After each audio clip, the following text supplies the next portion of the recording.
പിതാവിന്റെയും പുത്രന്റെയും പരിശുദ്ധാത്മാവിന്റെയും നാമത്തിൽ ആമേൻ. എൻ്റെ പ്രിയപ്പെട്ടവരെ, ഇന്ന് മെയ് 18 ഞായറാഴ്ചയാണ്.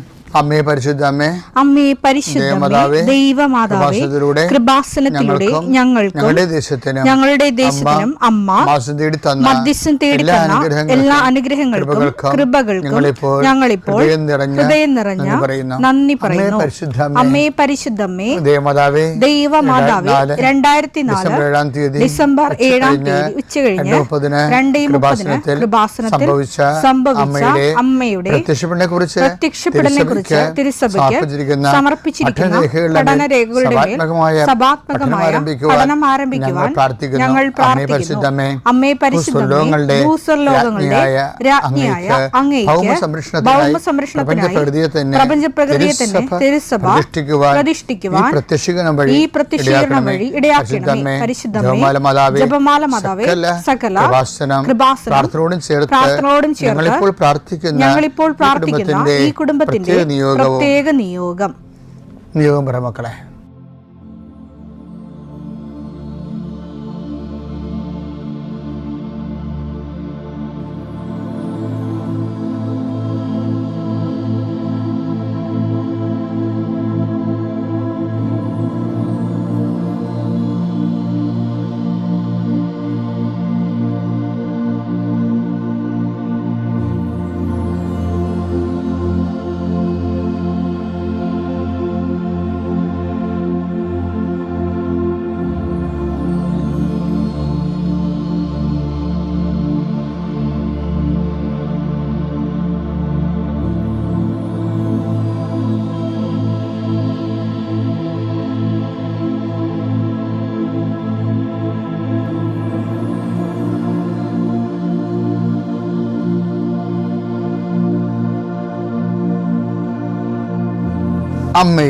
അമ്മയുടെ പ്രത്യക്ഷീകരണത്തിന്റെ ഈ അനുഗ്രഹവേളയിൽ ഞങ്ങൾക്ക് സാധിച്ചു തരുവാൻ കനിയണമേ. ആമേൻ. വിശ്വാസ പ്രമാണം. സർവശക്തനായ പിതാവും ആകാശത്തിന്റെയും ഭൂമിയുടെയും സൃഷ്ടാവുമായ ദൈവത്തിൽ ഞാൻ വിശ്വസിക്കുന്നു. അവിടുത്തെ ഏകപുത്രനും ഞങ്ങളുടെ കർത്താവുമായ ഈശോ മിശിഹായിലും ഞാൻ വിശ്വസിക്കുന്നു.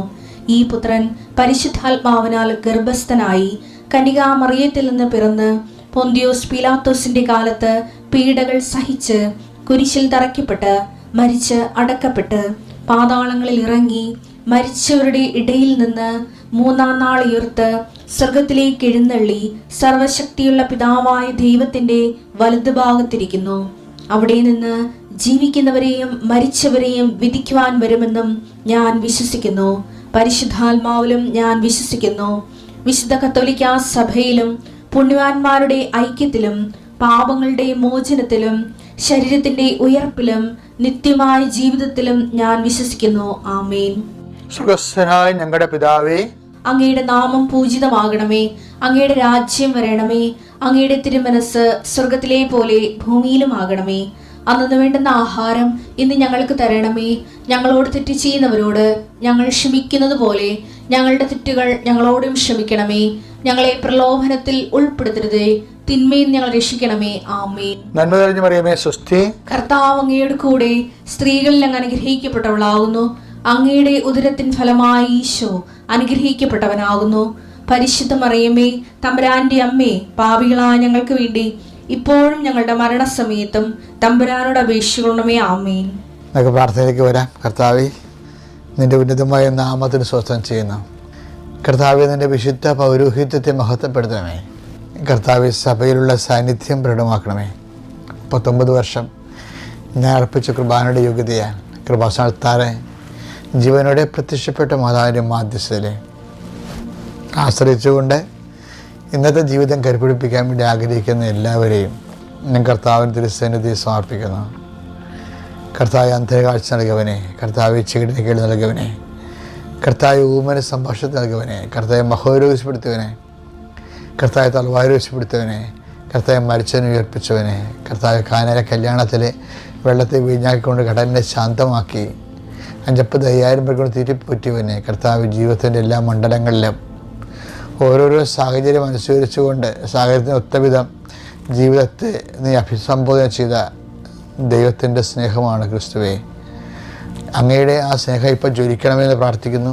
അങ്ങനെ നാവ് വിളിച്ച് അപേക്ഷിക്കുന്ന മക്കൾക്ക് ഇന്ന് അവരെവിടെയെല്ലാം പോകുന്നു, എന്തെല്ലാം ചിന്തിക്കുന്നു, എന്തെല്ലാം കാര്യങ്ങൾ ചെയ്യുവാൻ പോകുന്നു, ആരോടെല്ലാം സംസാരിക്കുന്നു, എന്തെല്ലാം എഴുതുന്നു, എന്തെല്ലാം കറസ്പോണ്ട് ചെയ്യുന്നു, എന്തെല്ലാം കമ്മ്യൂണിക്കേറ്റ് ചെയ്യുന്നു, എല്ലാ മേഖലയിലും കർത്താവിൻ്റെ ശക്തി പ്രവർത്തിയിട്ട് പ്രാർത്ഥിക്കുന്നു. എൻ്റെ കർത്താവിൻ്റെ ഉന്നതമായ നാമത്തിൽ നിൻ്റെ ഉദ്യമങ്ങൾ, നിൻ്റെ ഇടപെടലുകൾ എല്ലാം കർത്താവിനകത്ത് ആശ്രയിക്കപ്പെടട്ടെ.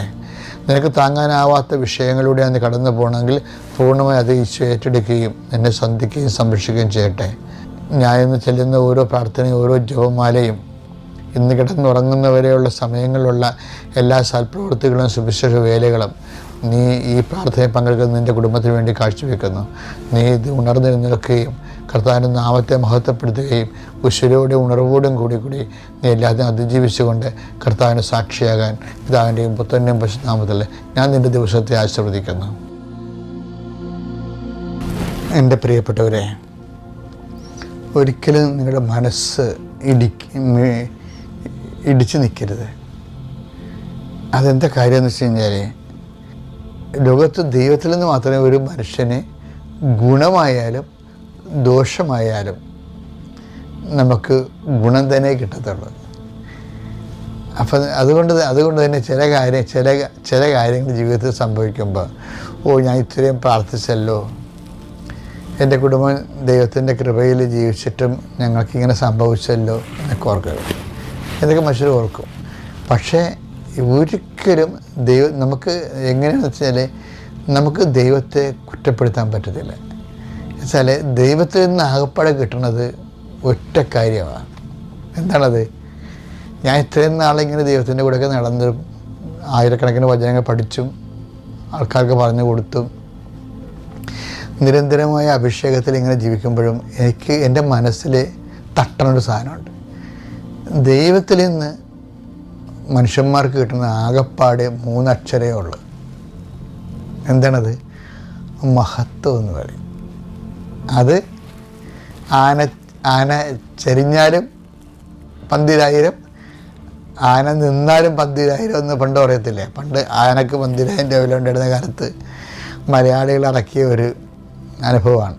ആന നിന്നാലും 12000, ചെരിഞ്ഞാലും 12000 എന്ന് വെച്ച് കഴിഞ്ഞാൽ 12000 രൂപ. നിന്നാൽ എന്താ? ആനയെക്കൂടെ പണിയെടുപ്പിക്കാമല്ലോ, അങ്ങനെ നമുക്ക് പൈസ ഉണ്ടാക്കാം. ചെരിഞ്ഞാൽ എന്താ? ആനക്കൊമ്പ് കിട്ടും.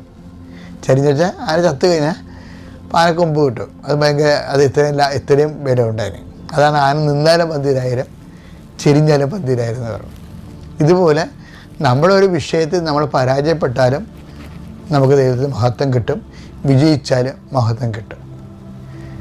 അതറിയണമെങ്കിൽ ഇപ്പോൾ ഞാൻ എന്താ ഇപ്പോൾ ഇങ്ങനെ പറഞ്ഞതെന്നറിയാമോ? ഇപ്പോൾ ലാസറിൻ്റെ വിഷയമില്ലേ? ലാസർ, സുവിശേഷത്തിൽ ലാസർ. അപ്പോൾ അദ്ദേഹത്തിൻ്റെ ലാസർ ക്ഷീണിതനായെന്ന് പറയുമ്പോൾ ഈശോ എന്താണ് അതിന് റെസ്പോണ്ട് ചെയ്യണത്? അയാൾ മരിച്ചു പോകുന്ന ഈശോയ്ക്ക് അറിയാം. പക്ഷെ അതിനെ റെസ്പോണ്ട് ചെയ്യണത് അയാൾ മരിച്ചു പോയെന്നല്ല റെസ്പോണ്ട് ചെയ്യണം, നെഗറ്റീവായിട്ട് റെസ്പോണ്ട് ചെയ്യണത്. മരണമാണ് സംഭവിച്ചത്, പക്ഷെ പോസിറ്റീവായിട്ട് റെസ്പോണ്ട് ചെയ്യണത്. എന്താ പറയണത്? യോഹന്നാൻ 11:4 അത് കേട്ടപ്പോൾ യേശു പറഞ്ഞു, ഈ രോഗം മരണത്തിൽ അവസാനിക്കാനുള്ളതല്ല, പ്രത്യുത ദൈവത്തിന്റെ മഹത്വത്തിനും അതുവഴി ദൈവപുത്രൻ മഹത്വം പ്രാപിക്കുന്നതിനും വേണ്ടിയാണ്. ലാസറിന്റെ മരണമാണ് ഒരു ഇൻസിഡന്റ്. അത് സംഭവിക്കുകയാണ്.